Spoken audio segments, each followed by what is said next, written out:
Before we get into today's conversation, I just want to share a little bit about why this episode and honestly the coming episodes came to be.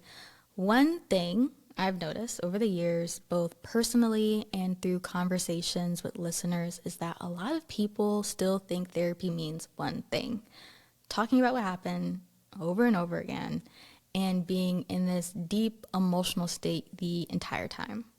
And while that can be helpful for some people, it is not the only way healing happens anymore.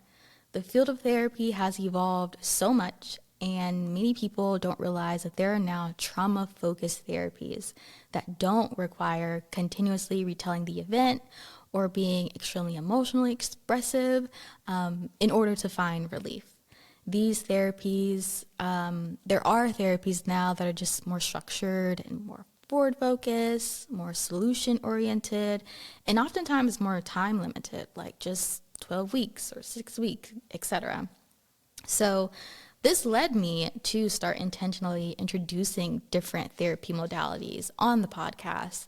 I wanted to show what options actually exist, because sometimes it's not that therapy didn't work or doesn't work. It's that sometimes we haven't been introduced to the kind of support that fits how we process and heal. And what's been especially exciting for me, and honestly something I'm geeking out about a little bit, is getting to speak directly to or with the people who have helped create these therapies. So we not only get to hear how the therapies work, but what was the process in developing them in the first place. And that brings me to today's guest. I am so honored to be joined by Dr. Patricia Resick, the developer of cognitive processing therapy, also known as CPT. Dr. Resick is Professor Emeritus of Psychiatry and Behavioral Sciences at Duke University Medical Center and an adjunct professor at the Medical University of South Carolina. Her work has focused on understanding and treating the effects of traumatic events, particularly PTSD, for decades. She developed CPT in 1988 as a short evidence-based treatment for PTSD and has overseen multiple clinical trials since then.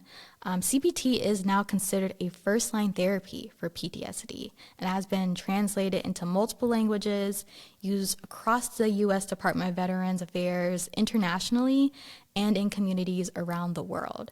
Dr. Resick has published hundreds of articles, chapters, authored several books, including Getting Unstuck from PTSD, and has received numerous lifetime achievements and mentoring awards for her contributions to the field, which is so well deserved.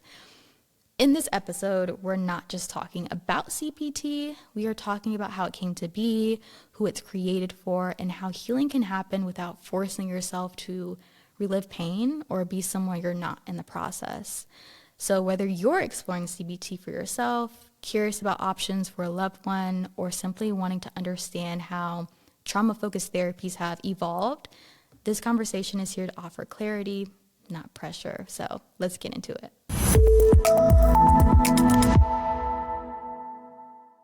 Dr. Patricia, thank you so much for joining us here on And How Does That Make You Feel? Can I just say, you are so cool. You are so cool, from creating an entire different therapy modality that is now used across the globe. You know, millions of people are benefiting from your work. The APA recognizes cognitive processing therapy, CPT, as the first line for treatment for PTSD.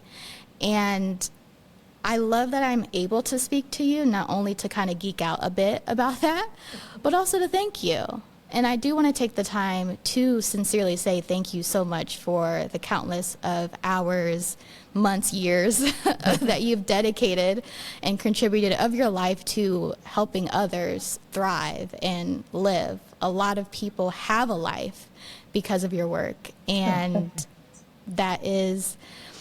it's an understatement. I feel like I should say more than thank you, but sincerely, thank you so much for your work. Thank you. So let's get to the geeking out part. right, Okay. of CPT. I usually start off these episodes by asking my guest their journey, how they got to where they are now. And with you creating, again, as APA recognizes it as the strongest thing I recommend for treatment for PTSD, what has that journey been like to CPT emerging from you deciding to get into psychology, from your decision to working with trauma survivors, and then, of course, the emergence of CPT? Getting into psychology was, one of those long processes you do starting in high school, like what am I going to major in when I go to college? Um, I I actually thought I was going to be just a clinician. I mean, just practice psychology. But when I got to graduate school, I went to the University of Georgia. Um, I was actually working with Rex Forehand, who works with parents and children.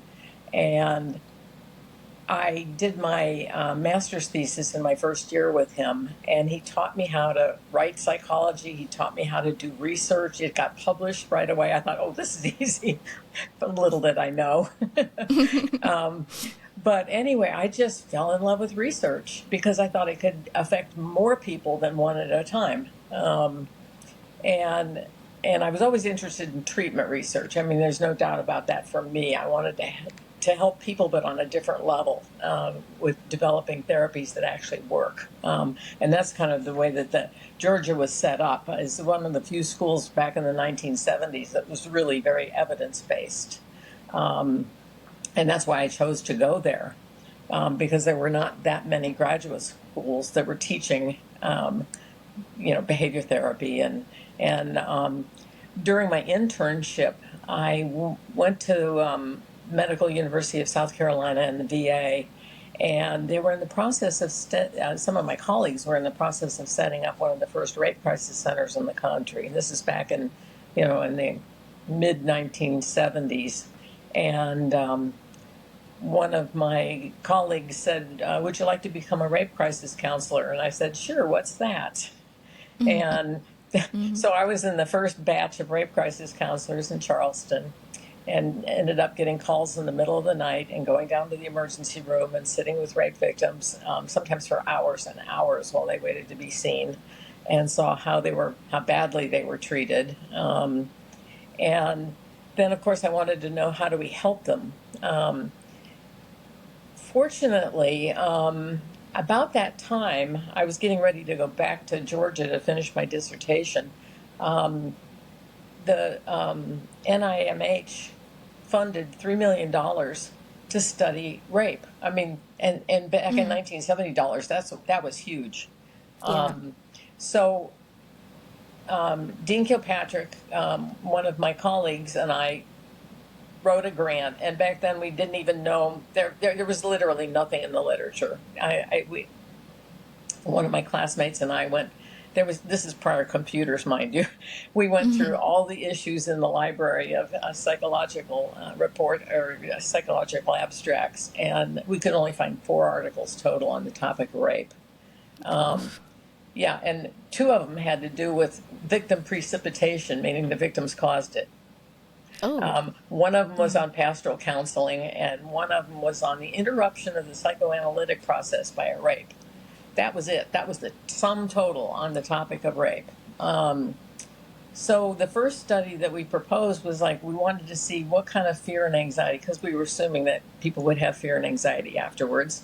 And so we did a longitudinal study. So we went to, the police would send us, and they cooperated back then with sending us reports, and we invited people to be in our study.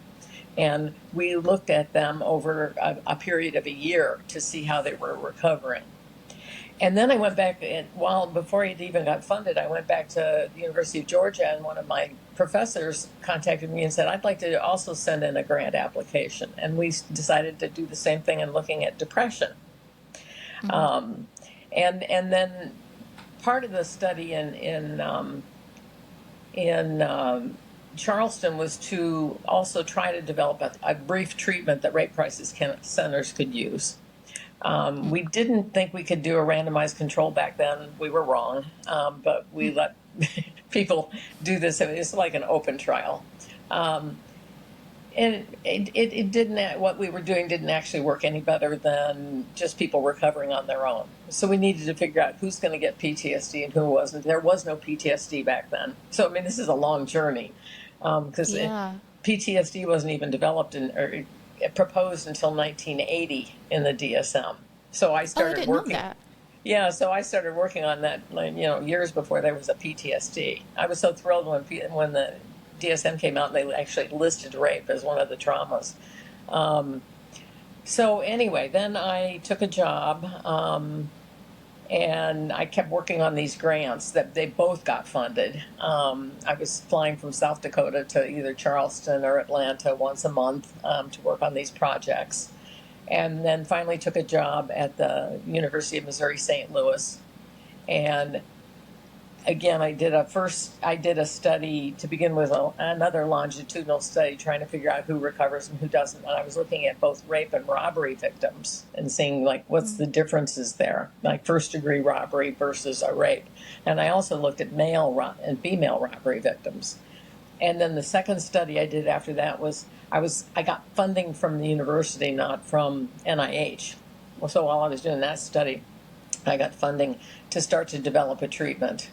And we were looking at the time we were looking at stress inoculation training. So I did a first study where I looked at stress inoculation training and just general counseling, and there wasn't much difference between the two. So then I started looking around, and that was about the time that Aaron Beck came out with his book on depression, on cognitive therapy with depression. And that made so much sense to me. But there wasn't anything on PTSD or anxiety at that point. There was just cognitive therapy for depression. But I also wanted something that was very systematic. After I read his treatment manual, I still thought, what would I do at each session? So I wanted to develop a treatment that had session 1, do this, session 2, do this, session 3, do this, something much more systematic. So I and my graduate students started testing out and developed cognitive processing therapy. And then I applied for a grant application, and they said you can do another longitudinal study, but we don't think you're ready to do a treatment study. I collected maybe 80 pilot cases before, and had the treatment manual published, and had an open trial published in the Journal of Consulting and Clinical before I ever got a randomized control trial funded. And that's what set it off. Now, that was back in, I got the funding in 1984, and we published the first article, the first randomized control trial in 2002. Yeah, it took 7 years to actually finish that study and get enough, because I was doing group, when I developed CPT, I was doing it as a group treatment, and when I compared it to prolonged exposure, I did it as an individual treatment. So it took us a long time to collect the data, but fortunately I was able to save the money and continue until I finished. And then had enough money left that we could do a long-term follow-up, and we found out that not only did it work, but it lasted. People don't relapse. We followed people from 5 to 10 years later. Oh, wow. So that's basically how it started. It's 1988 to now, and now we've been refining it ever since, and doing different formats and things like that. Trying it with different populations, of course. What a labor of love. Yeah. I mean, the entire journey, and it is so heartwarming to also hear just how people focused this was. Like, yes, there was a lot of research, but the goal was, how do we get people on the other side? Right. And now it's always like, how do you keep people from dropping out of therapy? How do you get people engaged in therapy? What's the best format of CPT for someone?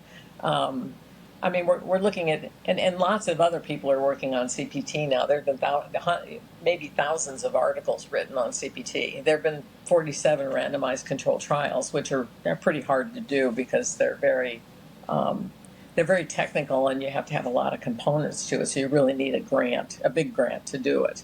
But lots of people, like in the VA or mental health centers, have been able to do open trials or look at various factors and say, who does this work for, and does it work better this way or that way? And so it's not just me, and it's not even just a village, it's a very large city now, or countries, I should say.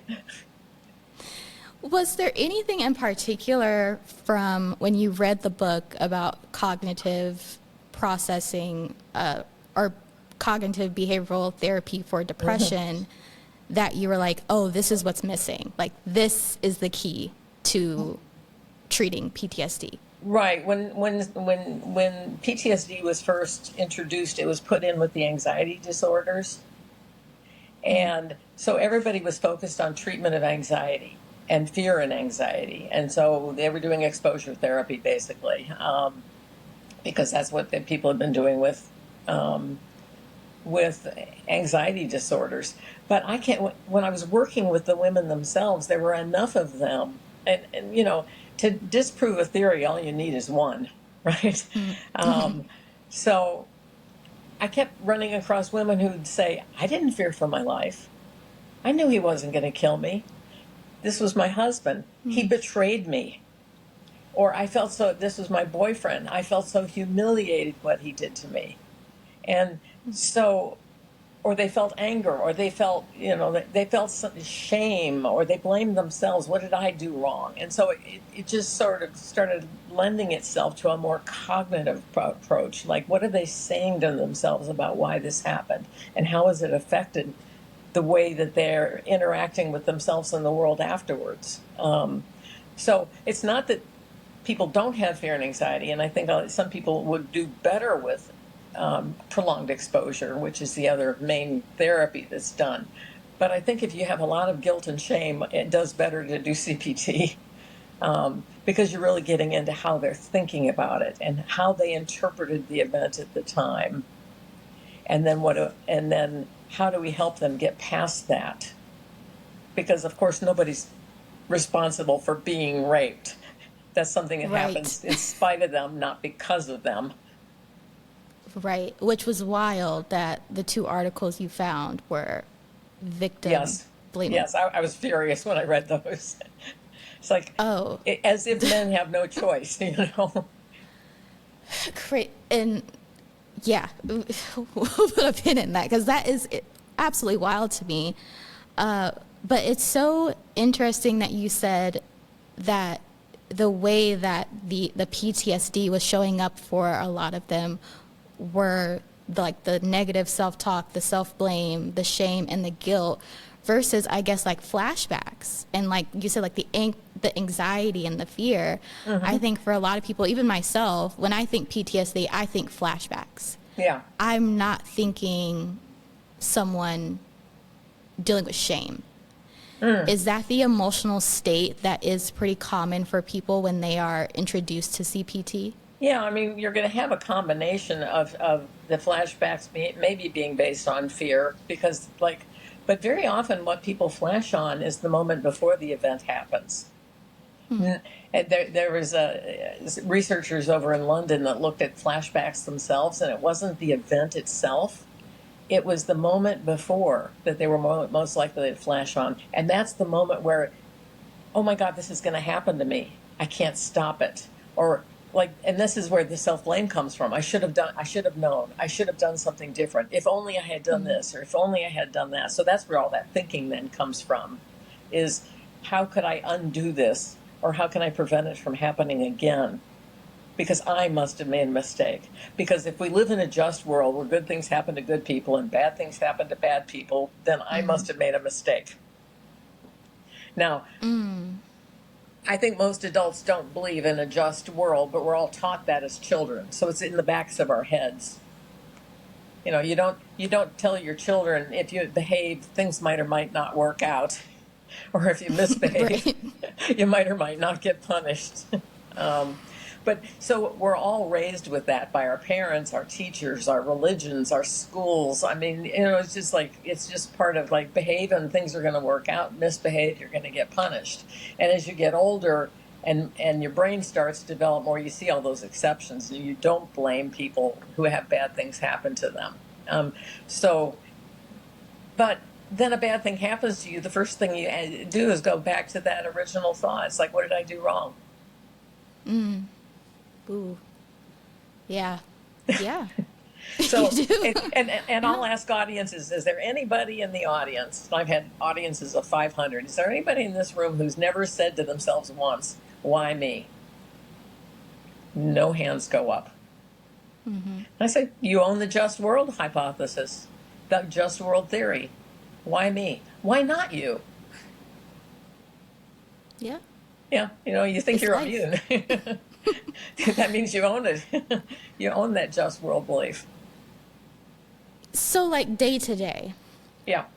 someone who has encountered a traumatic event, as you said, they're dealing with the self-blame of it, they're dealing with the shame, they're dealing with the guilt. The undoing. Yes, there's the undo. Oh, okay, so like going back and seeing, I should have done this, or I should have done okay, that. Yeah, they yeah, keep going back and trying to undo the event as if you could do that. If only I is had done this. Lord. I'm like, wait a minute, this kind of sounds familiar.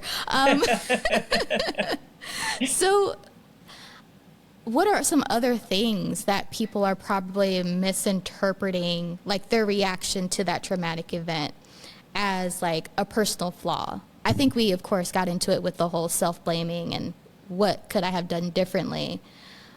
But in your research, have you found that there are other things where it's like that might be a trauma response? Like what you're doing or what you're saying right now is connected to that event?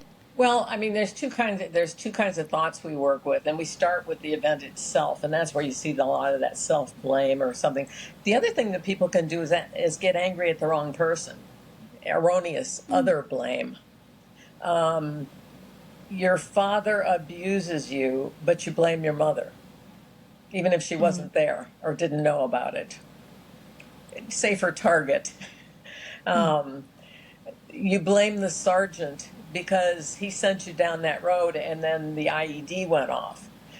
It's amazing how people don't blame the actual perpetrator, the one who had the intent, the one who buried the mine in the road, Yeah. or the person who harmed you. They always leave the perpetrator out, and they're looking for someone in their proximity to blame, themselves or someone nearby. Why? Why? Well, Why because do they? it gives you a better sense of control. You can't control what's out there. Uh, Control. Okay. Control. People want prediction and control. I mean, that as basic humans, we want prediction and control. We want to predict what's going to happen to us. If only I do this, this will happen. If I don't do this, this won't happen. And then we really want to control it. We think we have more control than we do. We have lots of control in our lives. We make choices all day long. But an event can happen anyway. And that doesn't mean we had control over it. And so people see these events essentially sometimes as just like moral failings. Like Moral I failed. failings or errors, mistakes, I should have known. Like people have, we call that hindsight bias, when you think you should have known something before it happened. Um, so Which, people go back yeah. and think, I should have known. Maybe I did know. Maybe I was ignoring the signs. I had a feeling that day, Mm-hmm. which I've got a bunch of questions that I would ask. We do very Socratic questioning. Okay, what was your feeling? I just had a funny feeling that day. Okay, have you ever had a funny feeling and nothing bad happened? Did the feeling tell you what was going to happen? Did your Yeah. feeling tell you who it was going to happen to? Did your feeling tell you when it was going to happen? Did your feeling tell you what we should do about it? Oh, too bad. I'm sorry you had that feeling. It wasn't very helpful. Do people ever blame themselves for not getting over it? Like not only the traumatic event, but the fact that they're still stuck on it. Oh, yeah. Oh, yeah. And especially halfway through therapy when they start realizing they weren't to blame. that it happened, as I said, in spite of them, not because of them. They go, oh my God, I should have figured this out earlier. Well, that's why you came to therapy, because people tend to avoid. I mean, that's our biggest problem with PTSD. It's not the flashbacks and the nightmares, it's the avoidance. They'll do anything to avoid the flashbacks. They'll do anything to avoid nightmares. They'll do anything to avoid any kind of reminders about it or those strong emotions they have when they're reminded of it. So they also avoid thinking about it. So they don't change their minds and think about it differently as part of the process. So the avoidance is one of our biggest problems, and we have to help them, like get past the avoidance. And then once they do that, they'll go, oh, I should have, yes, I should be over this by now. And then we'll have to do worksheets on that as well. The Socratic questioning is very interesting because CPT is very structured. There's a framework. It is more forward focus, which is why I love to introduce, because a lot of people don't know that there are more trauma focused therapies where you don't have to sit in your emotions and like retell the event over and over and over again. So just as a basis, when someone comes to CPT, what is being addressed? Well, when they come to CPT, first of all, we would know that they have PTSD. So there would be some sessions. We would get their trauma history, and we would measure their PTSD and see how severe it is. And we would pick out. We usually, most people have more than one event by the time they come to therapy. Most people will just deal with one event, but they'll have multiple events, and then we have to pick it. We will pick the worst PTSD event for them. Which one do you have the most nightmares, most flashbacks? We'll start with that. We can add any other ones in during the course of treatment, but we're going to start with the worst. And we're going to have them by the end of the session one, we're going to say, I'm going to teach you to think differently about it and to feel differently about it, but you're going to have to do the work. I can't do this. This is not a therapy I do to you. I'm just going to guide you to become your own therapist. So you're always going to have practice assignments between sessions. Most of them don't take that long to do. The first assignment is to write what we call an impact statement. It's it might be a page about why you think this event happened and how it has affected you. How has it affected your sense of either self or other, safety, trust, power and control, esteem, intimacy, those big topics. So they write about that. And we go over that in the second session. Then we start teaching them how to identify what's the difference between an event, a thought, and an emotion.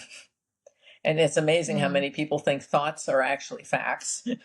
And we have to teach them the difference between what's a fact and what's a thought. And no, that's your opinion. That's not a fact. I'll use an example of a courtroom. Would that hold up in court?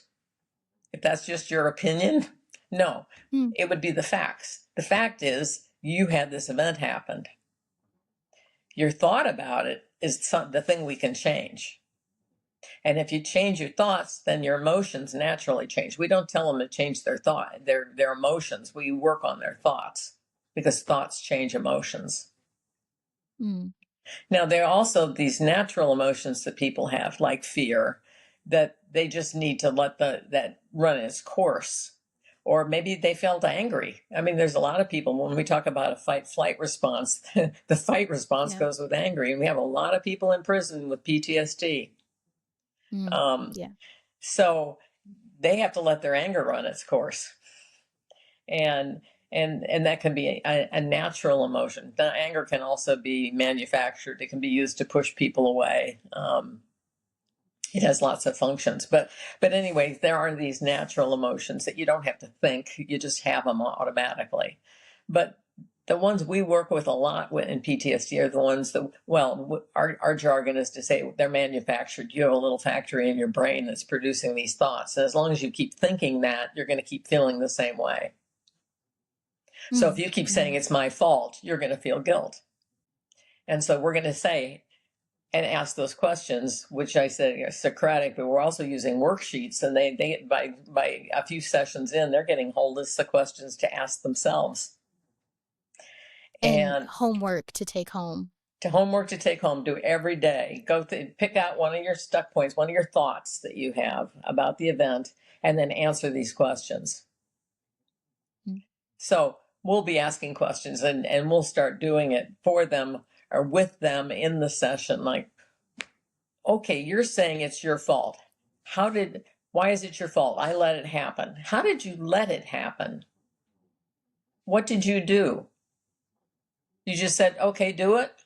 Did you intend to be raped? No, of course not. Oh, you didn't intend for it to happen? What did you intend that day? How could you have stopped it? What did you try? Well, I said no. I fought. He had a gun at my head. Oh, well, that changes the whole picture, doesn't it? He took your choices away, didn't he? Or there were 3 of them who were holding you down. That took your choices away. Okay. The sergeant sent you down the road and the IED. Was there any indication that there was a buried bomb up ahead? I didn't see it. Did anybody else see it? Wouldn't they have stopped if they saw it? Right. Okay. So there's all these questions that we can ask, like firefighter. I should have gotten in there and gotten that person out. I've seen family members who say I should have gotten, my loved one out of the fire. Did you try? Yeah, I got to the door and I couldn't even get in the room. Mm-hmm. Okay. Could the firefighters with all their equipment get them out? No. Well, then how do you expect you could have gotten them out? Right. Oh. And this line of questioning is like, excuse my ignorance, but is it like changing neurological pathways, or is it really just changing like how the body is responding? It does both, actually. Okay. There hasn't been a huge amount of biological literature, but we do see after cognitive processing therapy that the prefrontal cortex actually is more, your executive functioning actually increases. So yeah, they are learning to think differently, and they're turning that on, and they're turning off the amygdala, the emotional part. Because there's a feedback loop that goes on, and people with PTSD have lots of emotions, but what's shut down is their thinking about it. And so when we have them use their words and start talking about, we don't talk in depth about the event, but we talk about their thinking about the event, that's bringing it back and calming down their emotions. So yeah, there's a lot of biological change that happens. And then, of course, it happens in the body as well. You start to relax more as you're not blaming yourself. You're not always on guard, looking over your shoulder. The hypervigilance decreases. Mm-hmm.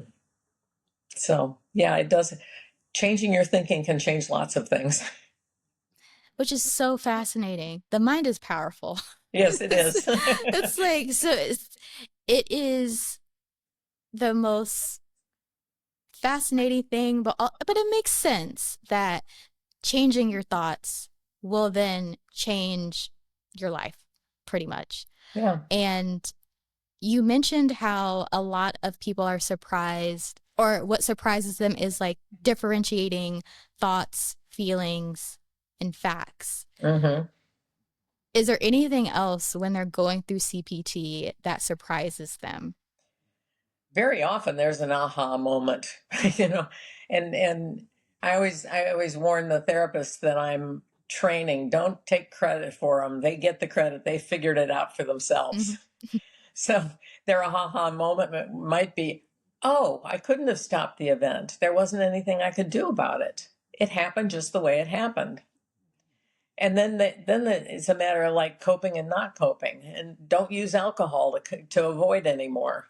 We see mm-hmm. decreases in alcohol use. We see decreases in all sorts of bad coping when people start feeling better, which is very, very helpful. Because those are all avoidance strategies. And say once you stop avoiding, then you actually face the trauma and you start looking at it differently, there's lots of surprises for them. Like, I never thought of it that way. And then they have to believe it So that's why we give them the worksheets, so they can keep looking at it and working at it and coming up with an alternative thought. Like there wasn't anything I could do, or I did the best I could in that circumstance. That's a hard one for people to realize, that you did the best You what could. you could And that's the at assumption. that time. That's the Yeah. assumption I always make, is they did the best they could under those circumstances. Also hard for me. So audience members, if you're struggling, I'm struggling too. And I love that you brought up the reduction of alcoholism and just overall like coping mechanisms that people have, those avoidance, the things they do to avoid alcoholism. What are some other things that people reduce? High functioning people with PTSD are going to be the busiest people on earth. Okay. They're going to school, they're raising their children, they volunteer for absolutely everything. And then they'll say, I think I should go back and get another degree. They don't want to have a single moment to think. We've had a lot of people who've come into therapy when they retired because all of a sudden they had too much time on their hands and the trauma came right back at them. They just tried to busy their way out of it. That's much more high functioning than becoming a drug addict. Or an alcoholic, or having an eating disorder. Sometimes people will pull their chair up to the refrigerator and just stay there, or melt down their credit card when they're feeling the anxiety or it's reminding them of it. People do all sorts of dysfunctional avoidance kind of strategies. So it's not, there's probably as many kinds of avoidance as there are people. There's in the DSM it says there's two kinds, internal and external. But when you get to working with individual people, they all have their own ways. I had one client who came in and would tell jokes, and I suddenly realized I was laughing and I shouldn't be. They were avoiding the therapy session, not doing their practice assignments, coming in late every week for their therapy session. My dog ate my homework. So those are all avoidance. And then we have to say, my job is to be the avoidance buster here. I'm not going to let you avoid. I'm going to point it out every time I see it. Right. And so I'm not going to laugh at your jokes anymore. I'm going to say you're avoiding. Serious, yeah. Yeah. It is. So with the coping mechanisms, because I'm also thinking about, for you, what you've seen that turning point for a lot of people would be. I love that you mentioned that a lot of them are high functioning, so they're just busy. Is there ever a common thing that they say, okay, this was the reason that I made the decision to come? Because like you said, by the time a lot of them get there, there's multiple events that have happened in their life. Like it just wasn't one event that said, okay, now I go to CPT. I mean, well, let me ask you, is it often like a very traumatic event that leads people to CPT, or is it a certain like, oh, I'm just tired of reliving the same event in my head? Like, what are you seeing? Sometimes I think is when people actually hear that there's therapies that work and don't take a long time.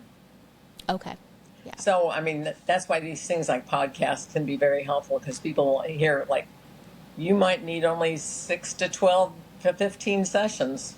And if we do it twice a week, you could be out of here. If you did it in 1 week, if you took a vacation and did it in 1 week and had 2 sessions a day, you could be over this in a week or two. That's rather startling news.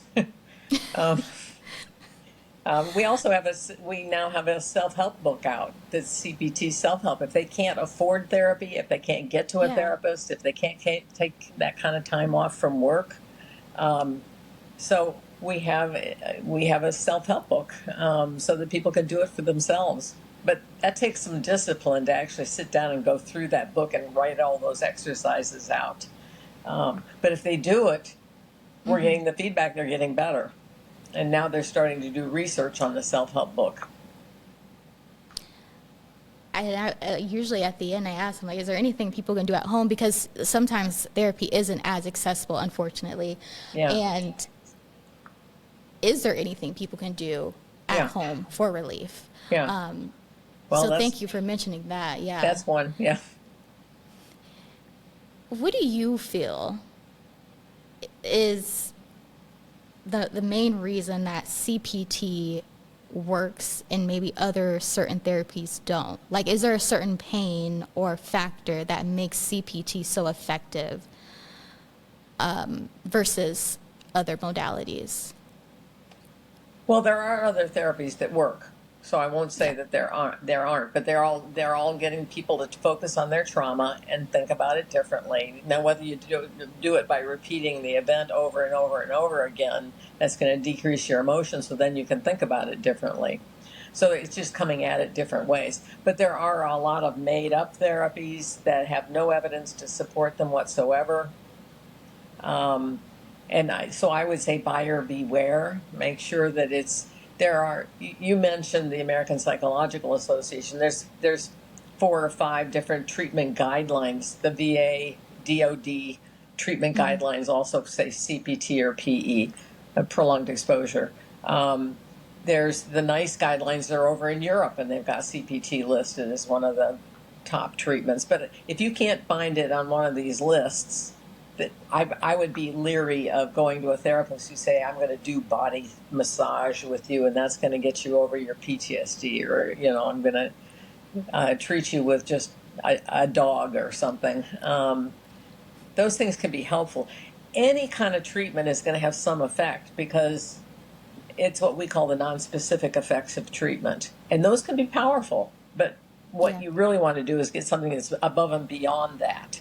And what by non-specific effects, I mean you're taking time out of your day, you're thinking about your problems, you're going somewhere, or you're turning on your computer if you're doing it on the computer, and you're taking that time out to talk about your problems with somebody who is sympathetic and empathetic and is listening to you like other people in your life might not be. That has an effect. Okay, so you wanted to find therapies that have above and beyond that have an effect. And so CPT has an effect because it teaches you to think differently. And it's something you can carry with you the rest of your life. Yeah, it's effective. It's going to get you that permanent relief Right. that so many people, I think that's one of the fears of therapy, or what people traditionally think therapy is I'm just going to be stuck forever, or it's like an ongoing thing. But there are therapies that are meant for permanent relief, Right. And this like is CPT. Yeah. definitely, I mean, as I said, we did a 5 to 10 year follow up, and there really wasn't relapse. People were doing just as well as when they finished therapy. Um, and there have been other studies that have done long-term follow-ups on CPT, and even people who've had other traumas. And we've had people call back from war zones to their therapists and say, I had another trauma and I didn't react the same way, because we've taught them how to think differently about it in a more balanced way, not immediately jumping to it must have been my fault, or it must have been the sergeant's fault, or it must have been, you know, but I thought through exactly what happened, and I thought about it in a more balanced way. Like, this is an event and I need to cope with it. So it's a tool now too. It's not Yes, just something that that relieved you. It is that a tool. right, and that's what all those Yeah. worksheets are about. So the more that people do the worksheets, then the more it becomes a habit to think differently and to come up with an alternative viewpoint. The more that they're going to change the way they think about things generally in their life, and if other events happen to them, they're going to have all the people who get over traumas, and which are more than people that get PTSD. Um, if Mhm. they recover naturally, they're doing that already. They're thinking of things in a more balanced way. They've got good social therapists in their lives. They're saying, what are you talking about? You couldn't have stopped that, or it's not your fault. um, or you got to get back out and start doing things again. You can't just sit at home. Um, and not enabling their avoidance. So Well, so is there, because we talked a lot about like those really big traumatic moments, yeah. like someone in war, someone who's been raped. Um, but a lot of like hearing about the shame and the self-talk, there are a lot of people who have that, but may think to themselves, well, nothing traumatic has happened to me. Is Well, CPT? they might not recognize that what happened to them was traumatic. Ah, okay. You know, Yeah. if you Okay. say it wasn't a rape, it was a misunderstanding, then you Mm, say I didn't have a trauma happen to me. But if they're having the symptoms anyway, maybe they're misinterpreting, or they're trying to make it the event not happen by mislabeling it. That's where our therapists can be helpful for going through their history with them. Like, what are the big events in your life? Okay, like, when did you what do you start keep? having these nightmares? You know, Right. Yeah. When did you start this? And it's like, oh, yeah. okay, that's And connected to that. and now you always stay home, and you say you didn't used to do that. When did that stop? When did you say I don't like parties anymore? Mm-hmm. Mm-hmm. So if someone is questioning, well, okay, CPT might be for me. Uh, what should someone ask themselves if they are considering CPT, or would you recommend they just go to someone and that professional decides if Well, CPT is right? somebody could definitely diagnose them, but you can go to the National Center for PTSD website, and you can see what the symptoms of PTSD are. Um, you can take the PCL, which is the PTSD checklist, and see if you've got the symptoms of PTSD. I mean, anybody can do that. Um, Mm. there's a The National Center for PTSD has a wonderful website, and it's got all sorts of things about people talking about the therapies they've gotten, because they don't just talk about CPT, they talk about other therapies as well. But they've got information for family members. They've got information for, how do you know if you have PTSD? What's a Mm-hmm. trauma? I mean, they've got all that kind of stuff it's possible to look at that and find that on the computer. By the way, you were asking how people come in for treatment. Sometimes it's not the person, it's themselves, it's their family members that shove them into treatment. Oh, If really? you don't get Okay. fixed, I'm leaving. Gotcha. Yeah. I'm not going to let Mm. you do this to our kids. Mm. Is there anyone who isn't a candidate, you think, for CPT? Who I isn't mean, it? I guess outside of someone who hasn't had trauma. Yeah, if they haven't had But trauma. yeah. I mean, cognitive therapy generally is good for a lot of disorders. So, I mean, learning how to think in a balanced way is a good thing. But if you had depression, you might do it somewhat differently. And there's different kinds of therapies for that, not just cognitive therapy. There are behavioral therapies for things like depression, stuff like that. I can't think of it. We've done it. Not. This is the big we. Not just me. Mhm. Some people have worked with people who are psychotic, and they do very well with CPT. Just because you're psychotic or have schizophrenia doesn't mean you can't be traumatized. In fact, if you're out there and homeless, you might be subject to a lot of trauma, and they do benefit from treatment. We've gone down to about an IQ of 85 or so, and we can modify. We've got modified worksheets for low education. They did a big study in the Congo where nobody could read or write, and they just made it all verbal. Mm. And so we've gone to places, other countries that are now adapting it for their particular culture, or having to change the wording to simplify it into that particular language. In Japan, they use a lot of pictures and cartoons and things, so they put those in the book, in the Mhm. treatment manual. I mean, so they made it a little more adapted for that particular culture. Oh, okay. So speaking of how CPT is being adapted to fit the culture for different cultures, I also think about, and I don't know if this came up in your work, as you were the emergence of CPT was happening, like systematic oppressions, racism, homophobia, things of that nature. Are you now also seeing people adapting CPT to address those sorts of systems? Yes, yes. Um, Mhm. the trick with the systemic stuff is trying to do CPT and then picking out a single event to write your impact statement about. It may Right. be something Okay. that you have Yeah. to think about. Did you have a Hmm. particular event that happened to you? And then you can deal with the systemic problems generally in therapy, because there's some things we do have to accept are facts. and have happened. I mean, look what's going on right now in Minneapolis. Tons of trauma going on there. Mm-hmm. And there's a very systematic, so it's affecting people who aren't even immediately traumatized. Their whole city's being traumatized. Yeah. But then there's the direct people who are being injured. And then there's the family members and the neighbors and the loved ones. It's like that whole city's going to have to recover from that. So those are general things that we're going to have to say, yes, this did happen. Mm-hmm. Okay. But if they say to themselves, I should have known and I should have moved out of Minneapolis, then we would say, no, that was totally unexpected that it would become like God, this. Yeah. Oh, the whole United States needs CPT. Well, we definitely need more balanced thinking, that's for sure. And for sure. And we need to be able to figure out what are the facts as opposed to what are the lies. And that would be a great feat.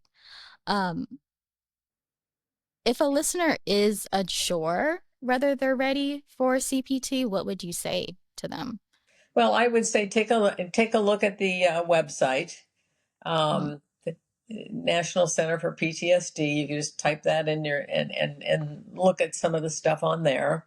Because I said, as they have a lot of good information. We have a lot of information on our website, which is cpt4ptsd.com.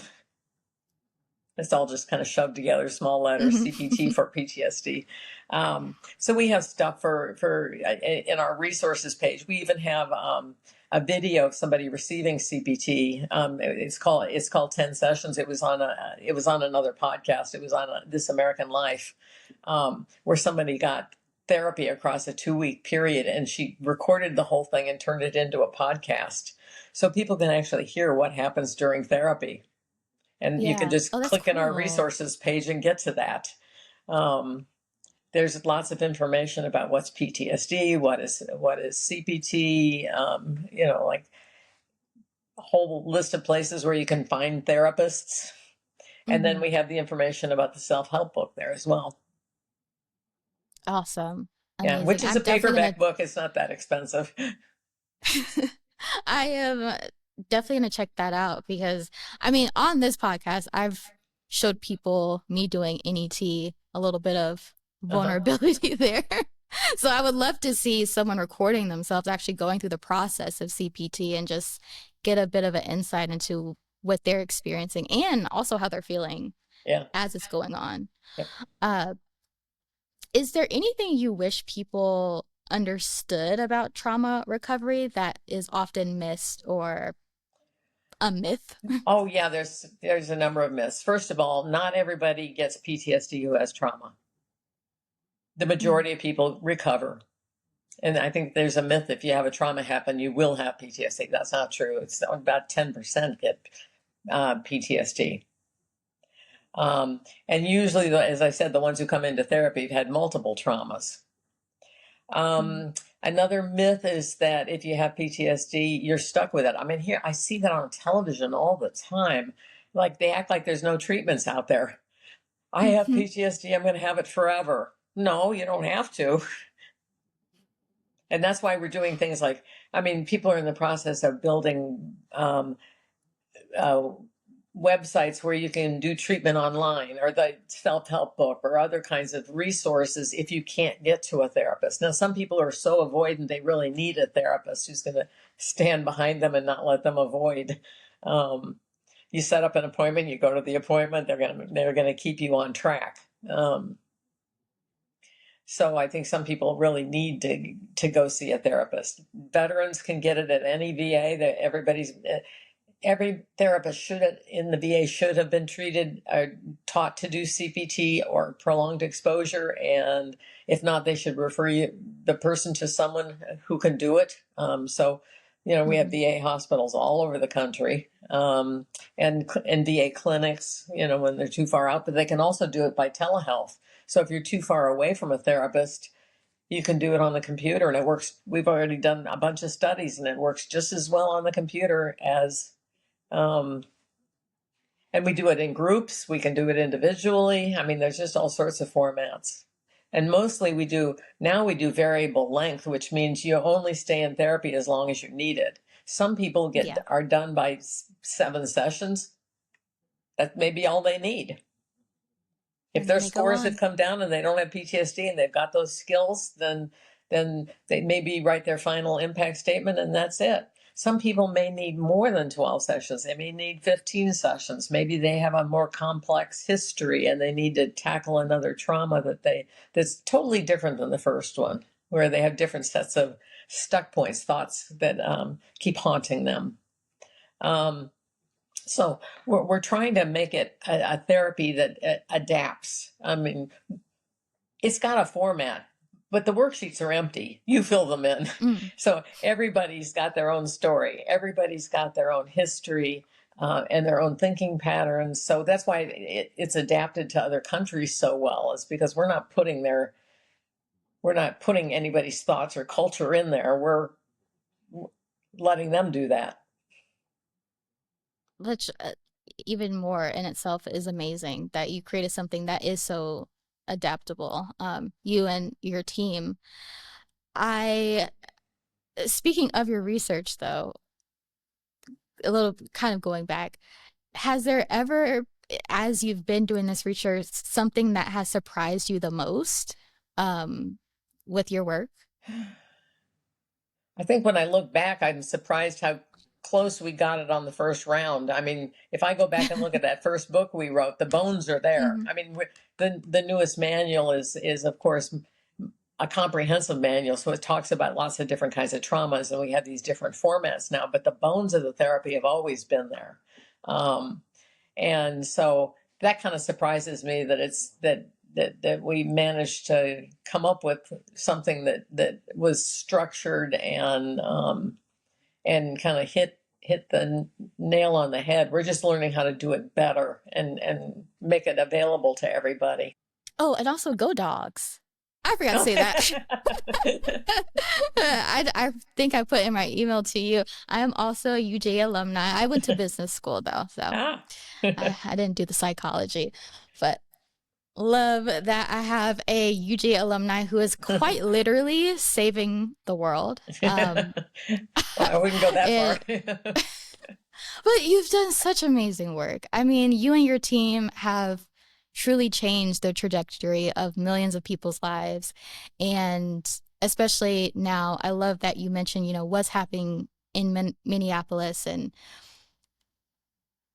of course, there's so many factors as to why there is so much division and harm and violence, but whatever we can do to help mitigate that, help people through that, I think